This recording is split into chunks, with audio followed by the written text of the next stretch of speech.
BAPS મંદિર અને યુએઈનો સૌહાર્દ સંદેશ હવે યુએસએમાં પણ બ્રહ્મ વિહારી સ્વામીજીની યુટાહમાં મહત્વપૂર્ણ મુલાકાત.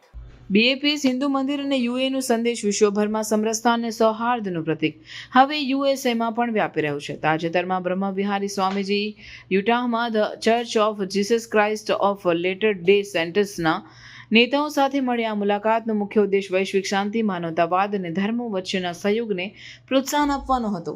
બંને સંસ્થાઓએ પરસ્પર સન્માન, સહિષ્ણુતા અને ભાઈચારા વધારવા માટે સંકલ્પ વ્યક્ત કર્યો હતો. આ બેઠક દરમિયાન બ્રહ્મ વિહારી સ્વામીજી અને ચર્ચના નેતાઓએ વિશ્વભરમાં માનવ સેવા અને શાંતિ માટે મળીને કામ કરવાની જરૂરિયાત પર ભાર મૂક્યો. બીએપીએસ મંદિર માત્ર ધાર્મિક સ્થળ નથી, પણ એ વિશ્વ ભાઈચારા અને માનવતાની ભાવનાને વિસ્તૃત કરે છે. યુએઈમાં બનેલું ભવ્ય મંદિર હવે આંતરરાષ્ટ્રીય સ્તરે સૌહાર્દ અને ધાર્મિક સહિષ્ણુતાનું પ્રતીક બની રહ્યું છે. મુલાકાત દરમિયાન બંને પક્ષો એકબીજાની પરંપરાઓ અને મૂલ્યોને માન આપવાની પ્રતિબદ્ધતા દર્શાવી.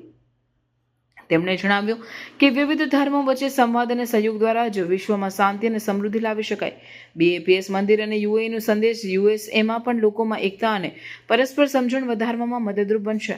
આ પ્રકારના આંતરધર્મીય સંવાદ અને સહયોગથી સમગ્ર વિશ્વમાં ભાઈચારો, શાંતિ અને માનવતાની ભાવના મજબૂત થાય છે. બીએપીએસ મંદિર અને યુએઈના સૌહાર્દના સંદેશ હવે યુએસએમાં પણ વિવિધ સમાજોને નજીક લાવવાનો પ્રયાસ શરૂ કર્યો છે, જે વૈશ્વિક સ્તરે એકતા માટે મહત્વપૂર્ણ પગલું છે.